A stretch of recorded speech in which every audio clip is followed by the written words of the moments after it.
Bismillahirrahmanirrahim. Dear students, Assalamu alaikum. I am Jamil Aman Sharma, your biology teacher. Today we will study another topic of chapter number 4, that is plasma membrane and its functions. First of all, we will study about the functions of plasma membrane. Plasma membrane is a universal membrane because it is found in each and every type of cell. Cell जे हर क़िस्म में हुजण जे करे इनखे असां universal membrane चवंदा आहियूं. कोई बि अहिड़ो सेल न आहे जंहिंमें प्लाज़्मा मेम्ब्रेन मौजूदु न हुजे.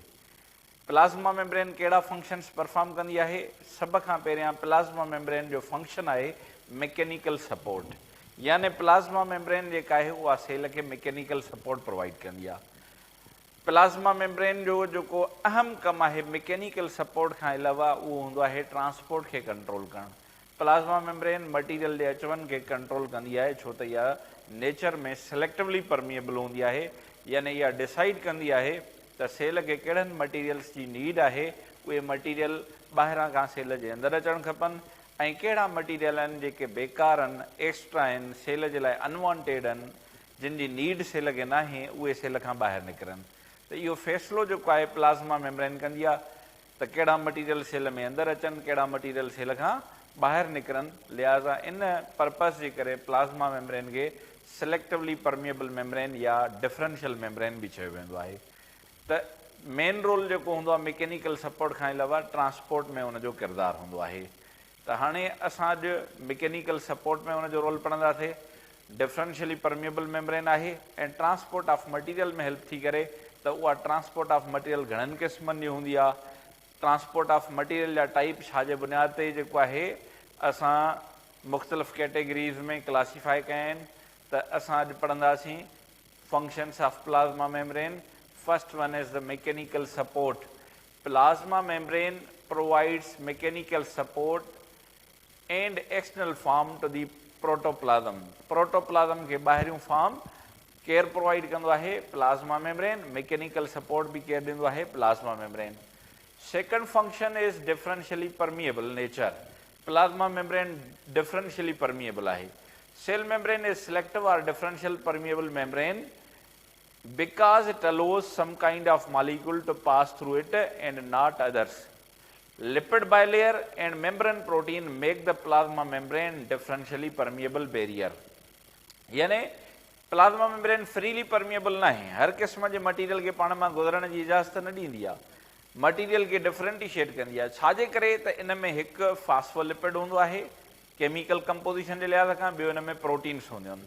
त प्रोटीन ऐं फास्फोलिपिड डिसाइड कंदा आहिनि त कहिड़ा मटीरियल जेके आहिनि प्लाज़्मा मेम्ब्रेन मां क्रॉस करे सेल जे अंदरि अचनि ऐं कहिड़ा मटीरियल सेल खां ॿाहिरि निकिरनि. यानी हर क़िस्म जो मटीरियल न अंदरि अची सघे थो, न हर क़िस्म जो मटीरियल प्लाज़्मा मेम्ब्रेन खे क्रॉस करे ॿाहिरि निकिरी सघे थो.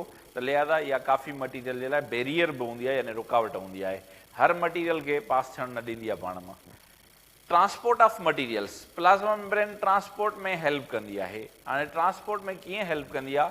Sale membrane plays important role in the movement of materials from cell to cell. Cell खां सेल जे अंदरि मटीरियल जी जेका ट्रांसपोर्ट आहे या ॿाहिरें माहौल खां सेल जे अंदरि जेका ट्रांसपोर्ट आहे, in case of unicellular organisms, उन में कंहिंजो रोल आहे प्लाज़्मा मेम्ब्रेन जो. There are two main process which are involved in the transport of materials. These are facilitated transport and non-facilitated transport. Transport जा मेन ॿ क़िस्म आहिनि, हिकु फैसिलिटेट ऐं ॿियो नॉन फैसिलिटेट. सभ खां पहिरियां असां अॼु डिस्कस कयूं था नॉन फैसिलिटेड ट्रांसपोर्ट खे. त नॉन फैसिलिटेड ट्रांसपोर्ट कहिड़ी हूंदी आहे? Actually non facilitated transport of material जेका हूंदी आहे, इन में सेल मेम्ब्रेन मां क्रॉस कंदा आहिनि उहे मटीरियल जेके लिपिड सॉल्युबल हुजनि, स्पेशली जेके प्लाज़्मा मेम्ब्रेन जे फास्फोलिपिड वारे फ्लूइड मां क्रॉस कनि. यानी नेचर में उहे बि छा हूंदा आहिनि? उहे बि लिपिड ई हूंदा आहिनि. त उहे मटीरियल जेके लिपिड इन नेचर आहिनि, जेके नॉन पोलर हूंदा आहिनि, जेके वाटर इनसॉल्युबल हूंदा आहिनि, जेके फास्फोलिपिड जे बायोमॉलिक्यूलर लेयर मां क्रॉस करे सेल जे अंदरि वेंदा आहिनि या ॿाहिरि निकिरंदा आहिनि, उन्हनि जी ट्रांसपोर्ट खे असां नॉन फैसिलिटेड ट्रांसपोर्ट चवंदा आहियूं. त इनखे असां डिफाइन कयो आहे non-polar molecules like oil droplets, phospholipids, fatty acids, etc. move across the cell membrane freely through the lipid bilayer. This is called as non-facilitated transport. त नॉन फैसिलिटेड ट्रांसपोर्ट में material sale जे अंदर भी अची सघनि था, ॿाहिरि बि निकिरी सघनि था, पर कहिड़ा? जेके फैट सॉल्युबल हुजनि, जेके वाटर सॉल्युबल न हुजनि, ऐं उहे छाजे थ्रू थींदा आहिनि? Specially through phospholipid, that is a component of plasma membrane. And another type of transport is facilitate transport. And facilitate माना फैसिलिटी प्रोवाइड कंदड़ कुछ प्रोटीन्स मौजूद होंदियूं आहिनि प्लाज़्मा मेम्ब्रेन में, उन्हनि प्रोटीन जे तावन सां जेके वाटर सॉल्युबल कंपाउंड हूंदा आहिनि, आयन्स हूंदा आहिनि, उहे जेका आहे उतां क्रॉस कंदा आहिनि प्लाज़्मा मेम्ब्रेन मां, उन्हनि जी ट्रांसपोर्ट खे असां चवंदा आहियूं facilitate transport. The movement of ionic materials like water molecules, oxygen, carbon dioxide, radicals is carried out across the cell membrane only with the help of proteins. तो इन में मेन शइ यादि रखणी आहे फैसिलिटेट ट्रांसपोर्ट में त ट्रांसपोर्ट प्रोटीन जी हेल्प सां कंप्लीट थींदी आहे. So it is called as facilitate transport. There are two types of facilitate transport. हाणे फैसिलिटेट ट्रांसपोर्ट जा ॿ क़िस्म हूंदा आहिनि. फैसिलिटेट ट्रांसपोर्ट थींदी कंहिंजी? उन्हनि मालिकुलनि जी जेके प्रोटीन जे थ्रू अंदरि अचनि या ॿाहिरि निकिरनि, स्पेशली जेके आयोनिक हुजनि, जेके पोलर हुजनि, जेके वाटर सॉल्युबल हुजनि, उन्हनि मटीरियल जी ट्रांसपोर्ट छाजे थ्रू थींदी? Protein component of plasma membrane J through. ऐं उहा फैसिलिटेट ट्रांसपोर्ट घणनि क़िस्मनि जी हूंदी आहे? ॿिनि क़िस्मनि जी. Number 1 is active transport and number 2 is passive transport. हाणे ट्रांसपोर्ट जा उहे ॿ क़िस्म एक्टिव ऐं पैसिव छाजे बुनियाद ते आहिनि? एक्टिव ट्रांसपोर्ट जो एक्चुअली उहो क़िस्म आहे जंहिंमें मालिक्यूल थोराईअ खां घणाईअ ॾे वेंदा आहिनि, यानी movement of molecules from lower concentration to higher concentration by the expense of cells metabolic energy in the form of ATP. अहिड़े क़िस्म जी ट्रांसपोर्ट जंहिंमें मालिक्यूल थोराईअ खां घणाईअ ॾे मुंतक़िल कनि, यानी जिते मालिकुलनि जो तादाद घटि आहे उतां ओॾे मूवमेंट कनि जिते मालिकुलनि जो तादाद घणो आहे, यानी अगेंस्ट द कंसंट्रेशन ग्रेडेंट मालिकुलनि जी मूवमेंट थिए ऐं सेल पंहिंजी मेटाबॉलिक एनर्जी जेका आहे एटीपी जे फॉर्म में उहा सर्फ करे मालिकुलनि खे थोराई खां घणाईअ ॾे मूव करण जे लाइ, त इनखे असां एक्टिव ट्रांसपोर्ट चवंदा आहियूं. हाणे एक्टिव ट्रांसपोर्ट जेका हूंदी आहे it can be compared with uphill movement. जीअं काई शइ हेठाईअ खां मथाईअ ते टकरीअ ॾे वञे, माउंटेन ते वञे, त उहो पंहिंजी एनर्जी लॻाईंदी आहे, छो त उहा शइ अगेंस्ट द ग्रेविटी वञी रही आहे. उनजे करे एनर्जी बॉडी पंहिंजी सर्फ कंदी आहे. त लाइक वाइज़ मालिकुल जेके आहिनि उहे थोराईअ खां घणाईअ ॾे मुंतक़िल था थियनि, त सेल खे एनर्जी सर्फ करणी हूंदी आहे मालिकुलनि खे मूव करण जे लाइ, ऐं सेल पंहिंजी मेटाबॉलिक एनर्जी यानी एटीपी इस्तेमालु कंदो आहे मालिकुलनि खे थोराई खां घणाईअ ताईं मूव करण जे लाइ. त असां एक्टिव ट्रांसपोर्ट खे चवंदा आहियूं it is ATP dependent transport, यानी इहा एटीपी ते डिपेंडेंट कंदी आहे. यानी एटीपी हूंदी त मालिकुल थोराई खां घणाईअ ॾे वेंदा by the consumption of ATP. अगरि एटीपी अवेलेबल न आहे, घटि आहे, त पोइ एक्टिव ट्रांसपोर्ट जा चांसिस बि रिड्यूस थी वेंदा आहिनि. त असां हिनखे डिफाइन कयो आहे the transport of molecules across the membrane against the concentration gradient. हाणे अगेंस्ट द कंसंट्रेशन ग्रेडेंट मां मुराद इहा आहे थोराईअ खां घणाईअ ॾे, माना from lower concentration to higher concentration with the expenditure of energy in the form of ATP, it is called as active transport. उनजो अपोजिट ॿियो टाइप आहे पैसिव ट्रांसपोर्ट. हाणे पैसिव ट्रांसपोर्ट में बि मालिक्यूल मूव कंदा आहिनि पर घणाईअ खां थोराईअ ॾे. जिते मालिकुलनि जी मेजॉरिटी हूंदी आहे, जिते उन्हनि जो तादाद घणो हूंदो आहे, उतां खां मूव कंदा ओॾे जिते उन्हनि जो तादाद थोरो हुजे, यानी movement of molecule from higher concentration to lower concentration is called as passive transport.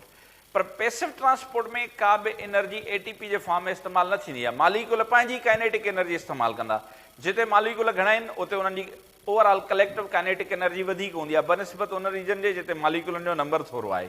त पोइ घणाईअ खां थोराई ॾे मालिक्यूल पंहिंजी काइनेटिक एनर्जी इस्तेमालु करे वञनि, पर सेल जी मेटाबॉलिक एनर्जी एटीपी यूज़ न थिए, त अहिड़ी ट्रांसपोर्ट खे पैसिव ट्रांसपोर्ट चइबो आहे. त असां हिनखे डिफाइन कयो आहे transport of molecule across the membrane along the concentration gradient, yani from higher to lower concentration without utilization of cells metabolic energy or ATP, it is called as passive transport. तो असां चई सघूं था passive transport ATP independent transport आहे. independent माना इहा ATP ते दारोमदार न रखंदी आहे. इनखे असां passive transport खे कंपेयर कंदा आहियूं डाउन हिल मूवमेंट सां. मिसाल इहे पेन मथां खां छॾियूं था पाण ई हेठि थी अचे, छाजे करे त ग्रेविटी उनखे छिके थी पई, हेठि ग्रेविटेशनल पुल घणी आहे, तंहिंजे करे इहो पेन जो जेको आहे मथां खां हेठि किरणु इहो डाउन हिल मूवमेंट आहे. त लाइक वाइज़ मालिक्यूल घणाईअ खां थोराईअ ॾे अचनि, मेजॉरिटी खां होॾे अचनि जिते उन्हनि जी छा आहे माइनॉरिटी आहे, त पंहिंजी काइनेटिक एनर्जी यूज़ करे अचनि. त इनखे कहिड़ी ट्रांसपोर्ट चइबो आहे? पैसिव। हाणे पैसिव ट्रांसपोर्ट वरी ॿिनि क़िस्मनि जी थींदी आहे। पैसिव ट्रांसपोर्ट जो हिकिड़ो टाइप आहे जंहिंखे असां चऊं था डिफ्यूजन। डिफ्यूजन उन क़िस्म जी पैसिव ट्रांसपोर्ट आहे जंहिंमें गैसियस मालिक्यूल घणाईअ खां थोराईअ ॾे मुंतक़िल थींदा आहिनि, पर इन डिफ्यूजन जे लाइ कंहिं बि एटीपी जी ज़रूरत न हूंदी आहे। त असां हिनखे डिफाइन कयो आहे, soluble materials or solutes are in constant motion and move from an area of higher concentration to an area of the lower concentration across the membrane by a process called diffusion. जीअं oxygen आहे sale खां ॿाहिरि air में घणी हूंदी आहे, या जेके एक्योटिक ऑर्गेनिज़म आहिनि वाटर में घणी हूंदी आहे, त उहा डिफ्यूज़ थी करे अंदरि ईंदी आहे। कार्बन डाइऑक्साइड जेका बॉडी ऑफ ऑर्गेनिज़म में हूंदी आहे या सेल्स में हूंदी आहे, उहा उतां डिफ्यूज़ थी करे ॿाहिरि वेंदी आहे। त movement of oxygen from external area inside the cell or organism body या removal of carbon dioxide या diffusion हूंदी आहे। उन खां पोइ असां चऊं था ऑस्मोसिस ते। Osmosis is a special type of diffusion। इहो डिफ्यूजन जो हिकिड़ो ख़ासि क़िस्म हूंदो आहे। It was defined by a scientist called Nollet. इन जे मुताबिक़ ऑस्मोसिस डिफ्यूजन जो उहो क़िस्म आहे जंहिंमें वाटर मालिक्यूल या उन में जेके सॉल्वेंट मालिक्यूल आहिनि उहे मूव कंदा आहिनि हायर कंसंट्रेशन खां लोअर कंसंट्रेशन जे तरफ़ थ्रू सिलेक्टिवली परमिएबल मेम्ब्रेन। इन में मेम्ब्रेन जो हुजणु ज़रूरी आहे। ॿ रीजन हूंदा, हिकु रीजन ते मालिक्यूलनि जी अक्सरियत हूंदी, ॿी एरिया में मालिक्यूलनि जी अक़लियत हूंदी। अक्सरियत खां अक़लियत ॾे मालिक्यूल मूवमेंट कंदा, यानी हायर कंसंट्रेशन खां लोअर कंसंट्रेशन जे तरफ़ सॉल्वेंट मालिक्यूल मूव कंदा, ऐं सिलेक्टिवली परमिएबल मेम्ब्रेन हूंदी ॿिनि रीजन जे विच में। यानी जॾहिं उहे हायर कंसंट्रेशन खां लोअर जे तरफ़ मूव कंदा त सिलेक्टिवली परमिएबल मेम्ब्रेन यानी प्लाज़्मा मेम्ब्रेन खे क्रॉस करे मूव कंदा। इनखे ऑस्मोसिस चइबो आहे, ऐं इन में बि काई एटीपी यूज़ न थींदी आहे। लिहाज़ा ऑस्मोसिस ऐं डिफ्यूजन ॿई पैसिव ट्रांसपोर्ट जा टाइप आहिनि, ऐं ॿिन्हिनि में एटीपी यूज़ नथी थिए। ॿई जेके आहिनि एटीपी इंडिपेंडेंट प्रोसेस आहिनि। त असां डिफाइन कयो आहे the movement of water molecules or solvent from an area of higher concentration to an area of lower concentration through differentially permeable membrane is called as osmosis. हिते असां हिकिड़ी representation ॾिनी आहे। ही प्लाज़्मा मेम्ब्रेन आहे, phospholipid जो biomolecular layer आहे। हितां हिकिड़ा मालिक्यूल क्रॉस करे अचनि था पिया। हाणे अगरि इहे मालिक्यूल क्रॉस करे था अचनि घणाईअ खां काॾे थोराईअ जे तरफ़ लिपिड बायोलेयर जे थ्रू, ऐं इन में का बि एटीपी यूज़ नथी थिए, त असां हिनखे चवंदा आहियूं इहा पैसिव ट्रांसपोर्ट आहे। कहिड़े क़िस्म जी ट्रांसपोर्ट थी वई आहे? पैसिव। पर जेकॾहिं मालिक्यूल काॾे मूव कनि, थोराईअ खां घणाईअ जे तरफ़ मूव कनि, ऐं एटीपी यूज़ थिए, त इनखे कहिड़ी ट्रांसपोर्ट चइबो आहे?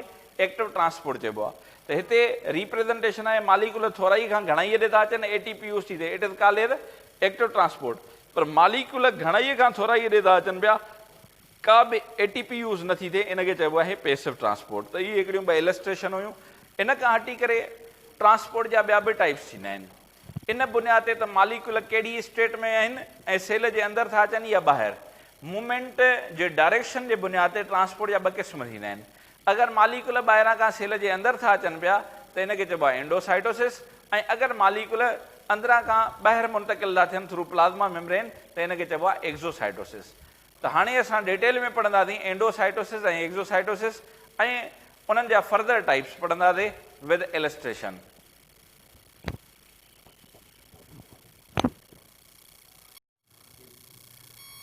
त डियर असां पढ़ियोसीं ॿ हिकिड़ा ॿिया टाइप ट्रांसपोर्ट जा, जंहिंमें हिकु एक्ज़ोसाइटोसिस ऐं ॿियो छा हुयो? Endocytosis.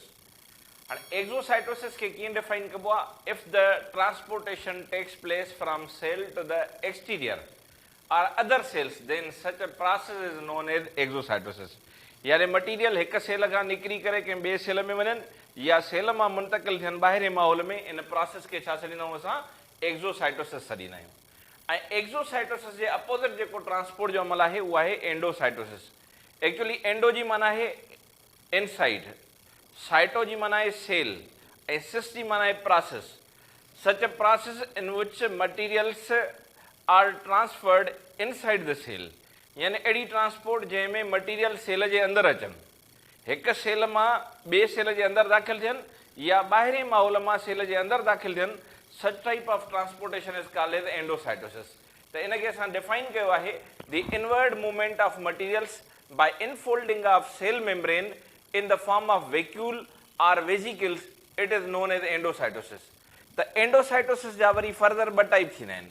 There are two types of endocytosis, one is phagocytosis and other is pinocytosis. हाँ फेगोसाइटोसिस छा आहे, फेगस जी माना ईटिंग, साइटो मीन्स सेल, सिस माना process, such a process during which solid particles are brought inside the cell, it is known as phagocytosis. Phagocytosis is also called as cell eating process. इन खे असां sale eating process चवंदा आहियूं, छो त जेके particle sale जे अंदरि ईंदा आहिनि उहे सॉलिड फॉर्म में ईंदा आहिनि। त असां हिन खे डिफाइन कयो आहे, if the large solid particles are taken inside the cell, such a process known as phagocytosis. ऐं जेकॾहिं पार्टिकल्स लिक्विड फॉर्म में ॿाहिरां खां सेल जे अंदरि अचनि था त इन प्रोसेस खे असां छा सॾींदा आहियूं, pinocytosis. The injection of liquid material in the cell is termed as pinocytosis. त फेगोसाइटोसिस ऐं पाइनोसाइटोसिस ॿ टाइप आहिनि, कंहिंजा एंडोसाइटोसिस जा। ॿिन्हिनि अमलनि में मटीरियल सेल जे अंदरि था अचनि, सॉलिड फॉर्म में अचनि था त फेगोसाइटोसिस, अगरि लिक्विड फॉर्म में अचनि था त पाइनोसाइटोसिस। हिते असां इलस्ट्रेशन ॾिनी आहे एक्ज़ो ऐं एंडोसाइटोसिस जी, ऐं एक्ज़ोसाइटोसिस खां अलावा एंडोसाइटोसिस जा ॿई टाइप असां मेंशन कया आहिनि, पाइनोसाइटोसिस एज वेल एज फेगोसाइटोसिस। हाणे हीअ जेकॾहिं तव्हां ॾिसंदो हीअ एक्ज़ोसाइटोसिस जो अमल आहे, ॿाहिरां प्लाज़्मा मेम्ब्रेन आहे, हीअ हिकिड़ो असां वटि छा आहे मेंशन थियल बाबा वैक्यूल आहे, जंहिंमें मौजूदु आहिनि अनवांटेड पार्टिकल्स, सीक्रेटी मटीरियल्स या एक्सेस मटीरियल या अनडाइजेस्टेड मटीरियल्स, जेके सेल मेम्ब्रेन जे थ्रू ॿाहिरि था निकिरनि। हाणे इहा वेसिकल जेका आहे उहा टच करे थी प्लाज़्मा मेम्ब्रेन सां, प्लाज़्मा मेम्ब्रेन आउटवर्ड बेंडिंग करे मटीरियल खे ॿाहिरि कढे थी, सीक्रेटरी प्रोडक्ट्स जेके आहिनि या अनवांटेड मटीरियल्स सेल खां ॿाहिरि था निकिरनि through plasma membrane. This phenomena is called as exocytosis, यानी मटीरियल जेके आहिनि उहे सेल खां ॿाहिरि मुंतकिल था थियनि थ्रू प्लाज़्मा मेम्ब्रेन। पर जेकॾहिं तव्हां हेठि ॾिसंदो त हीअ असां जेके रिप्रेज़ेंटेशन ॾिनी आहे, फर्स्ट फिगर में जेका रिप्रेज़ेंटेशन आहे उहा आहे असांजी फेगोसाइटोसिस जी। हाणे जेके पार्टिकल आहिनि उहे सॉलिड फॉर्म में अचनि था, प्लाज़्मा मेम्ब्रेन इनफोल्डिंग करे थी, सॉलिड मटीरियल अंदरि अची विया, सॉलिड मटीरियल जे अंदरि अचण सां फूड वैक्यूल ठही वियो, जंहिंजे अंदरि सॉलिड फूड पियो आहे। त हिते पहिरियां सीडो वैक्यूल ठहंदो आहे, सीडो वैक्यूल खां पोइ ट्रू वैक्यूल ठहंदो आहे, जंहिंमें सॉलिड फूड मौजूदु हूंदो आहे। हिन प्रोसेस खे चइबो आहे फेगोसाइटोसिस। हाणे फेगोसाइटोसिस में कहिड़ा पार्टिकल सेल जे अंदरि आया, सॉलिड फॉर्म में, जॾहिं त पाइनोसाइटोसिस में वरी जेको प्लाज़्मा मेम्ब्रेन आहे उहा सीडो वैक्यूल ठाहींदी आहे, उन में पहिरियां पार्टिकल जेके अंदरि अचनि था उहे लिक्विड फॉर्म में हूंदा आहिनि, लिक्विड फॉर्म सां फिल थियल जेको वैक्यूल आहे उहो ठही वियो आहे। त हिन अमल खे चइबो ही पाइनोसाइटोसिस आहे, छो त इनकमिंग मटीरियल लिक्विड फॉर्म आहिनि, हेॾे इनकमिंग मटीरियल जेके आहिनि उहे सॉलिड फॉर्म आहिनि। त ही ॿई फेगोसाइटोसिस ऐं पाइनोसाइटोसिस कंहिंजा टाइप आहिनि, these are the type of endocytosis. ऐं उनजो अपोज़िट प्रोसेस जेको मथे मेंशन कयो आहे उहा आहे एक्ज़ोसाइटोसिस। त ही हुया असांजा इंपॉर्टेंट फंक्शन्स प्लाज़्मा मेम्ब्रेन जा। पर प्लाज़्मा मेम्ब्रेन जो हिकिड़ो अहम कमु इहो बि आहे त सेल जे होम्योस्टेसिस में हेल्प कंदी आहे, यानी सेल जे इंटरनल एनवायरमेंट खे मेंटेन करण में हेल्प कंदी आहे। सेल जे अंदरि जिन पार्टिकल जी ज़रूरत हूंदी आहे उन्हनि खे ॿाहिरां खां अंदरि आणींदी आहे, ऐं जेके मटीरियल सेल में अनवांटेड हूंदा आहिनि, टॉक्सिक हूंदा आहिनि, उन्हनि खे ॿाहिरि कढंदी आहे। यानी असां चवंदा आहियूं त इहा सेल जे इंटरनल एनवायरमेंट खे छा थी करे मेंटेन करे थी। लिहाज़ा असां हिन खे डिफाइन कयो आहे त सेल मेम्ब्रेन जो हिकिड़ो कमु आहे homeostasis. Plasma membrane helps in maintaining the homeostasis by regulating the movement of water, biomolecules, ions. Homeostasis means to maintain the balance in the concentration of different substances like oxygen, carbon dioxide, water. यानी water, ions, solute particle ऐं gases जी concentration खे maintain करण में बि plasma membrane जो role हूंदो आहे। लिहाज़ा इहा होम्योस्टेसिस ऑफ सेल में बि छा कंदी आहे, हेल्प कंदी आहे। त डियर स्टूडेंट, इहे असां पढ़ियासीं प्लाज़्मा मेम्ब्रेन जा फंक्शन्स। Thank U.